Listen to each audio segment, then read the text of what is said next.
Hello बच्चों, जय हिंद। आप सभी का दिव्यांश एकेडमी चैनल पर स्वागत है। आप लोग कैसे हैं? अच्छे हैं?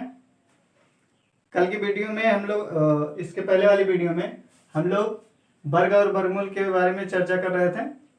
तो वर्ग वाला टॉपिक हम लोग कर रहे थे। उसमें एक पॉइंट हमारा बहुत ही महत्वपूर्ण था जो छूट गया था। उस पॉइंट को हम इस वीडियो में चर्चा कर रहे हैं। ठीक है, ये बहुत महत्वपूर्ण है।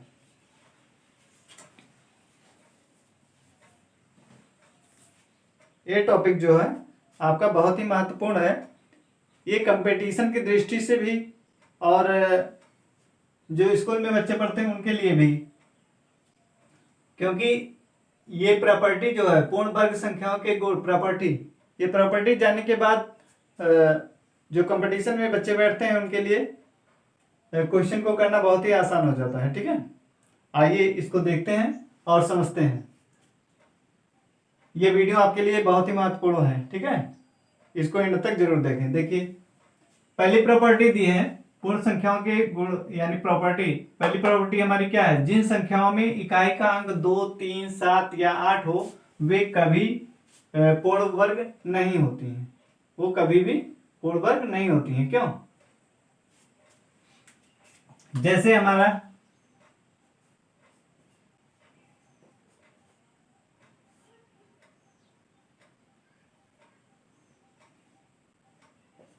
जिन संख्याओं के इकाई का अंक क्या कह रहा है? 2, 3 इस टाइप से हो। मान लीजिए आपका दिया हो 22, ये 22 पूर्ण वर्ग संख्या है? नहीं। ऐसे मान लीजिए दिया हो 163, इसमें भी देखिए इकाई कितना है? इसमें इकाई 2 था और इसमें इकाई 3 है। बताइए पूर्ण वर्ग संख्या है? नहीं है। ऐसे मान लीजिए दिया हो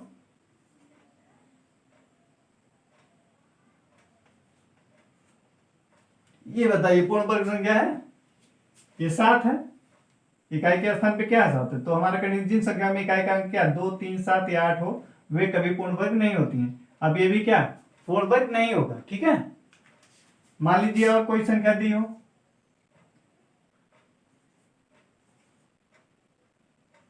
इसमें भी इकाई का अंक कितना है? इकाई का अंक कितना? 8 है। तो ये पूर्ण वर्ग संख्या होगी? नहीं। तो हम बड़ी से बड़ी संख्याओं को क्या उसका इकाई का अंक यदि देखें, यदि इकाई के अंक स्थान पे क्या हो 2, 3, 7, 8 हो तो हम तुरंत उसको बता सकते हैं कि वो पूर्ण वर्ग संख्या है कि नहीं है। बताइए, अगर इस पॉइंट को आप याद रखेंगे तो आप तत्काल क्वेश्चन का आंसर दे सकते हैं। क्योंकि हमें इकाई का अंक देखना है, 2, 3, 7, 8 ये नहीं होना चाहिए। अगर ये है तो पूर्ण वर्ग संख्या नहीं है। ठीक है, असल में दूसरा पॉइंट हमारा है यदि किसी संख्या के अंत में विषम संख्या में शून्य उपस्थित हो तो वो संख्या कभी भी पूर्ण वर्ग नहीं हो सकती। क्या कह रहा है? यदि किसी संख्या के अंत में विषम संख्या में शून्य उपस्थित हो तो वो संख्या कभी भी पूर्ण वर्ग नहीं हो सकती है। विषम संख्या की परिभाषा आपको पता है। विषम संख्याएं वे संख्याएं जो 2 से पूरी विभाजित ना हो उसे विषम संख्या कहते हैं। जैसे 1, 2, जैसे 1, 3, 5, 7, 9 ये सब क्या है? विषम संख्याएं हैं। तो इसमें एग्जांपल से आइए समझते हैं। इसका एग्जांपल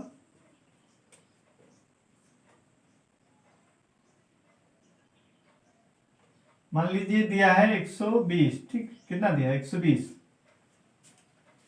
तो इसमें देखिए एक जीरो है कि नहीं? एक जीरो है ना, मतलब एक विषम एक क्या है? विषम क्या कर विषम संख्या में शून्य उपस्थित ना हो तो एक शून्य है तो ये क्या विषम है ना। अगर 2 शून्य होता तो वो भी क्या होता? वो सम होता। 3 शून्य है तो विषम है, 4 शून्य हो तो सम है, 5 शून्य होगा तो क्या विषम होगा। तो एक शून्य था यानी विषम है, तो ये क्या कभी भी पूर्ण वर्ग संख्या नहीं हो सकती है। ठीक है, ये संख्या क्या कभी भी पूर्ण वर्ग नहीं हो सकती। इसका आप गुणनखंड करके चाहे तो इसको चेक कर सकते हैं। चेक करेंगे तो ये पूर्ण वर्ग संख्या नहीं आएगी। ठीक है, दूसरे पॉइंट में हाँ एक शून्य उपस्थित है। मान लीजिए अभी यहां पे दिया होता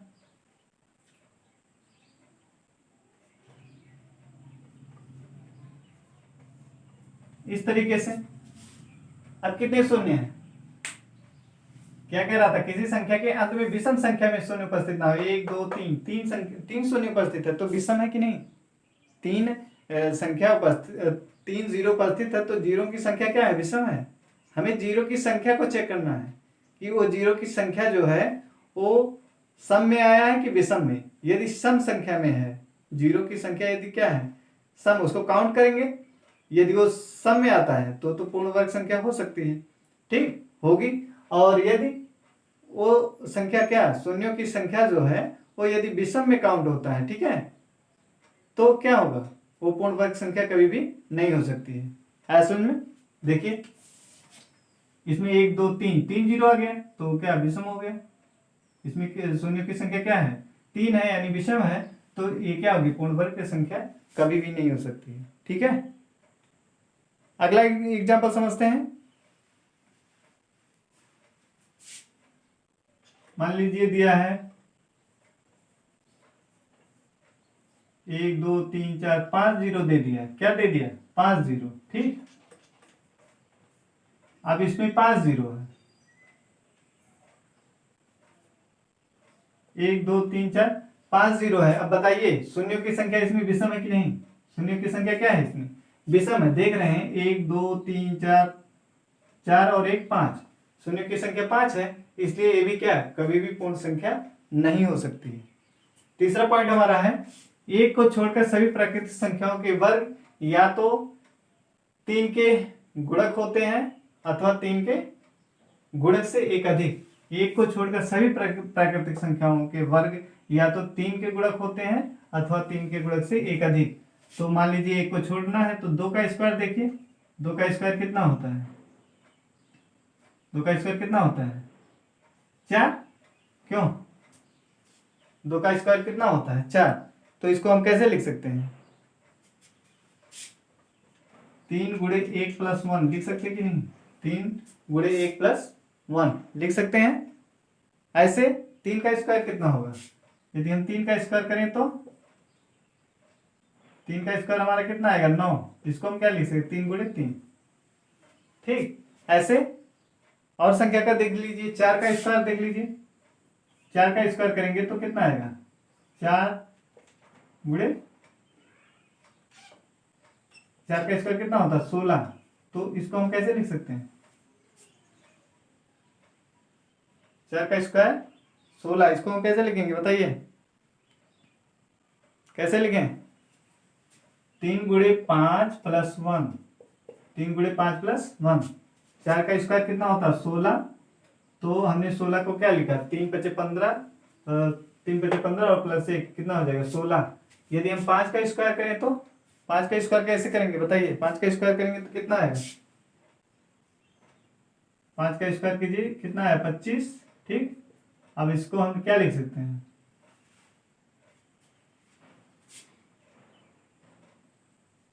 3 गुणे 8 प्लस 1 लिख सकते कि नहीं, 3 8 24 प्लस 1 लिख सकते हैं। क्यों, समझ में आया कि नहीं।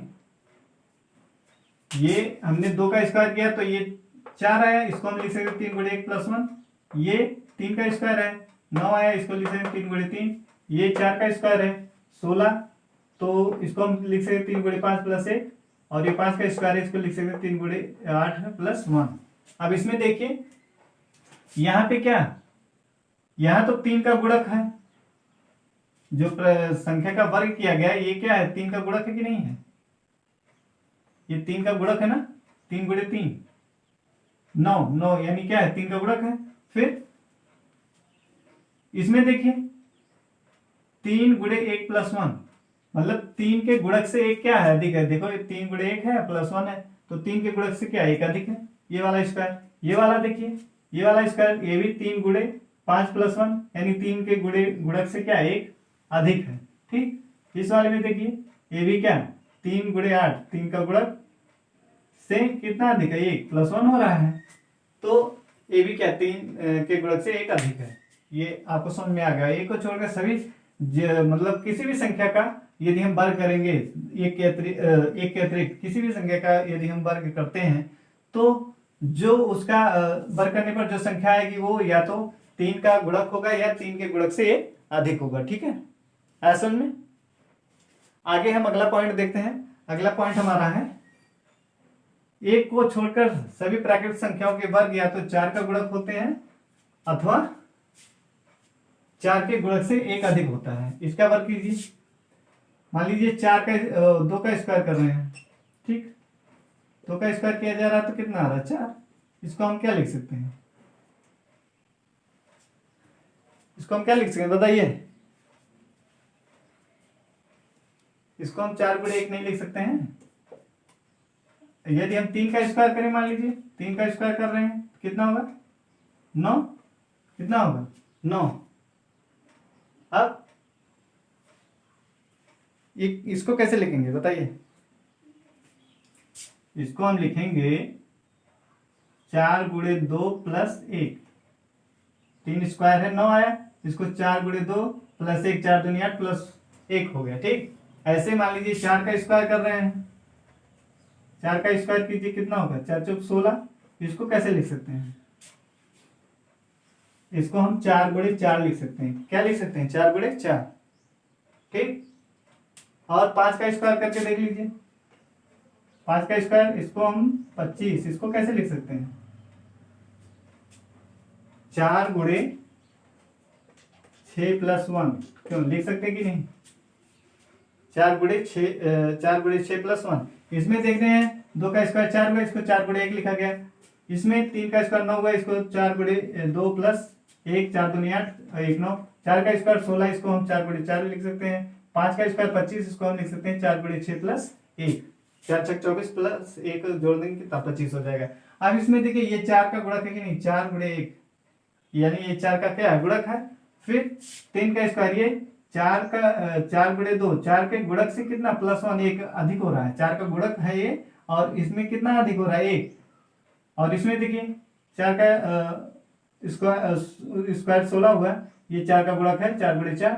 5 का स्क्वायर लिखा गया 25, ये 4 गुणे 6 प्लस 1, तो ये क्या है 4 के गुणक से 1 अधिक हो रहा है। इस प्रकार हम किसी भी संख्या का यदि हम स्क्वायर करेंगे तो वो संख्या क्या, या तो 4 का गुणक होगी या फिर 4 के गुणक से 1 अधिक होगी, ठीक।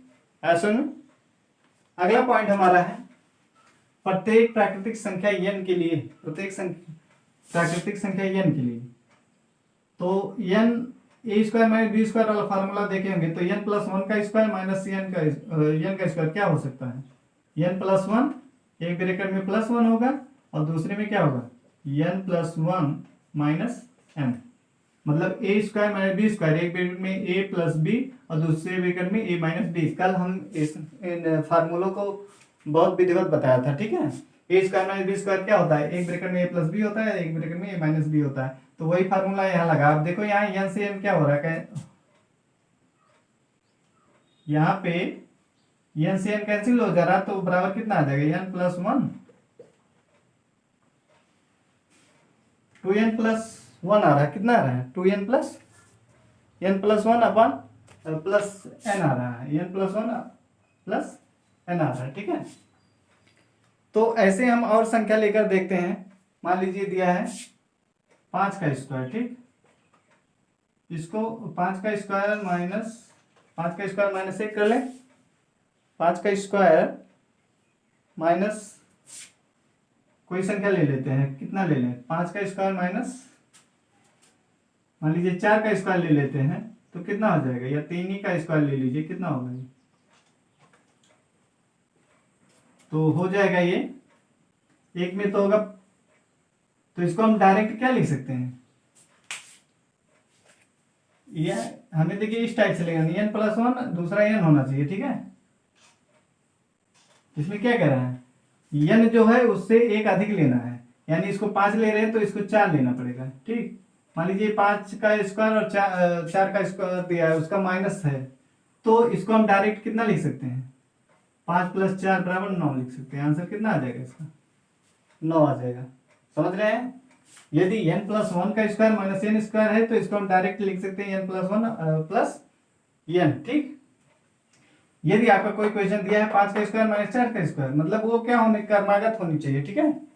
वो संख्या क्या होनी चाहिए, क्रमागत होनी चाहिए, प्लस वाला अधिक होना चाहिए, माइनस वाला 1 कम होना चाहिए।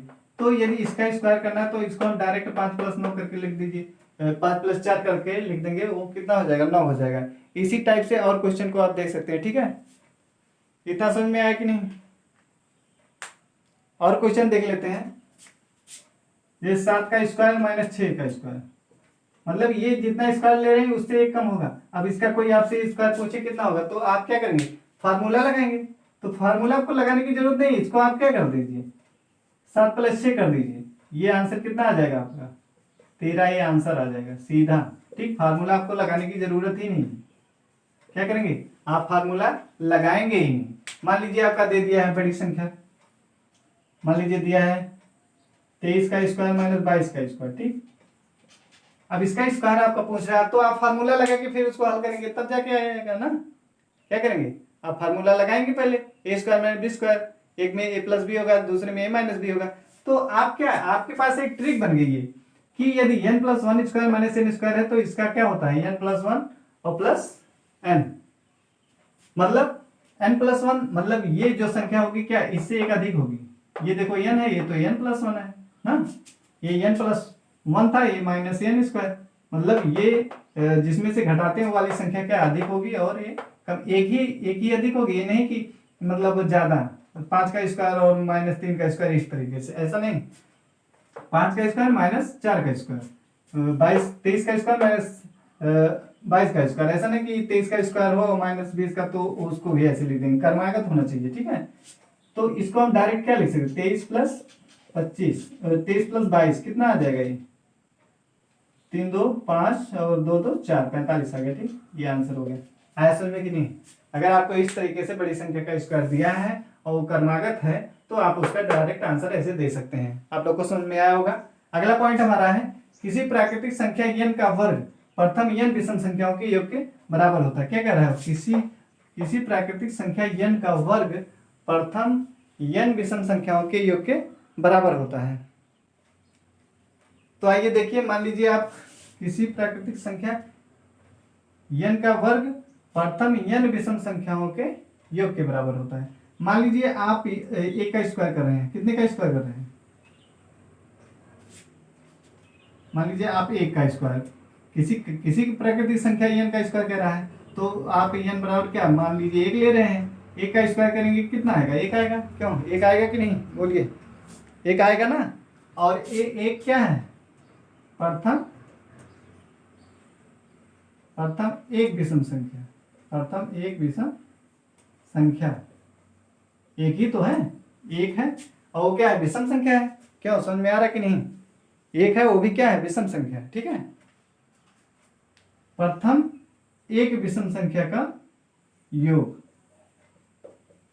आपने इसका स्क्वायर किया तो 1 आया, तो ये प्रथम एक विषम संख्या का योग है। मान लीजिए आप अभी 2 का स्क्वायर कर रहे हैं, तो कितना हो जाएगा, 4 होगा कि नहीं। तो आप इसको कैसे लिख सकते हैं, और बताइए, और कैसे लिख सकते हैं इसको लिख सकते हैं 1+3, क्या लिख सकते हैं, 1+3। देखिए 2 का स्क्वायर है, 4 हुआ, इसको आप 1+3 लिख सकते हैं। ठीक है, अब ये क्या है, प्रथम दो विषम संख्या का योग, प्रथम दो विषम संख्या का योग। आ रहा है समझ में कि नहीं, 2 का स्क्वायर किया गया तो प्रथम दो विषम संख्या का योग नहीं, पहली विषम संख्या 1 है, दूसरी कितनी है, 3 है, तीसरी कितनी, 5 है। ठीक, ऐसे आप किसका करेंगे स्क्वायर, 3 का स्क्वायर कर लीजिए, 3 का स्क्वायर करेंगे कितना आएगा, 3 त्रिका 9। इसको कैसे लिख सकते हैं, बताइए, इसको आप कैसे लिख सकते हैं, 1 + 3 + 5 कैसे लिख सकते हैं, 1 + 3 + 5। तो इसमें आप देख रहे हैं 9 आया, तो ये क्या है, प्रथम 3 विषम संख्या का योग, विषम संख्या का योग। ठीक, ये क्या है, प्रथम 3 विषम संख्या का योग। देख रहे हैं कि नहीं, इस टाइप से आपका चयन बनता जा रहा है। ठीक, आ रहा समझ में, प्रथम तीन विषम संख्याओं का योग है। प्रथम तीन विषम संख्या, ये वाला देख रहे थे, 2 का स्क्वायर किया तो 2 प्रथम, 1 और 3 2 प्रथम विषम संख्याओं का योग है। ठीक, 3 का स्क्वायर 9 हुआ, तो ये 3 प्लस 1 प्लस 3 प्लस, तो पहली विषम संख्या 1, दूसरी 3, तो तीसरी 5, तो ये प्रथम तीन विषम संख्याओं का योग हो गया। मान लीजिए आप अभी 4 का स्क्वायर लिखते हैं। ठीक, 4 का स्क्वायर लिखते हैं तो ये कितना होगा 16। इसको आप कैसे लिख सकते हैं 1 प्लस 3 प्लस 5 प्लस अगला कितना होगा 7, तो जोड़िए इसको, 3 1 4, 4 5 9, 9 और 7 कितना 16 होता है। ठीक, तो ये कितना प्रथम चार विषम संख्याओं का, 4 विषम संख्याओं का योग, 4 विषम संख्याओं का योग। ठीक, आप देख रहे हैं किसी प्राकृतिक संख्या n का वर्ग प्रथम n विषम संख्याओं के योग के बराबर होता है। एक संख्या का स्क्वायर किया गया तो प्रथम एक विषम संख्या का योग है। 2 का स्क्वायर किया गया तो प्रथम दो विषम संख्याओं का योग है। 3 का स्क्वायर किया गया तो प्रथम 3 विषम संख्याओं का योग होता है। 4 का स्क्वायर करेंगे तो प्रथम 4 विषम संख्याओं का योग होता है। ठीक है, ऐसे 5 का स्क्वायर, तो वो ऐसे बढ़ता जाएगा। ठीक है, आज समझ में आपको। अगला पॉइंट देखते हैं।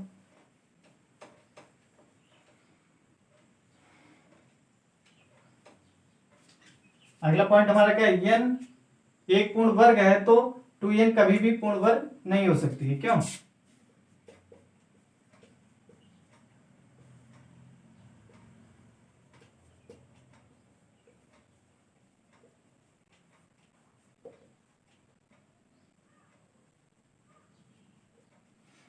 यदि n एक पूर्ण वर्ग संख्या है तो 2n कभी भी पूर्ण वर्ग नहीं हो सकता है। ठीक, मान लीजिए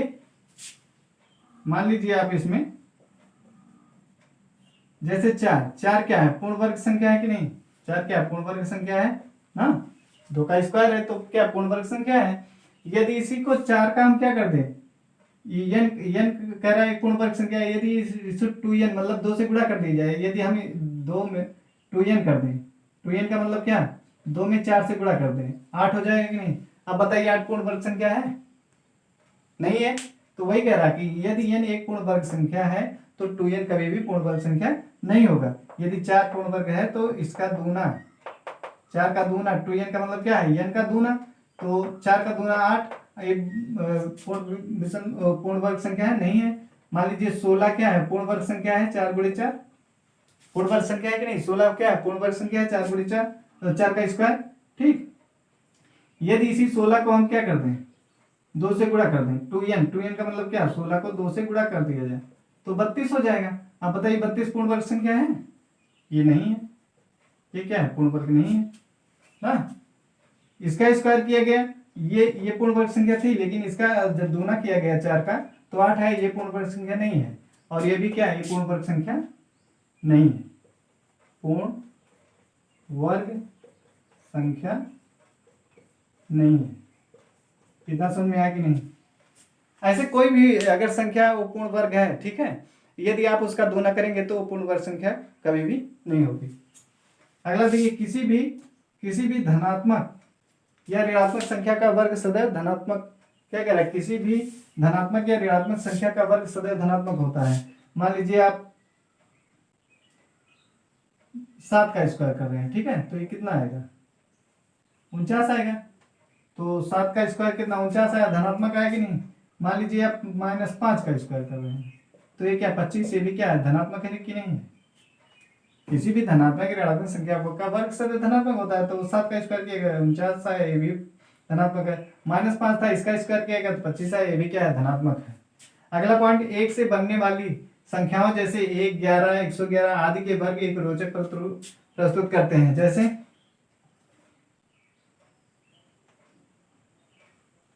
इसको यहाँ पे समझा देते हैं रोचक, हाँ यही देख लीजिए। जैसे 1 का स्क्वायर क्या आएगा 1 आएगा ना, क्यों 1 का स्क्वायर 1 आएगा। अगर हम 11 का स्क्वायर करें तो ये 121 आ जाएगा, क्यों 121 आ गया। फिर क्या करेंगे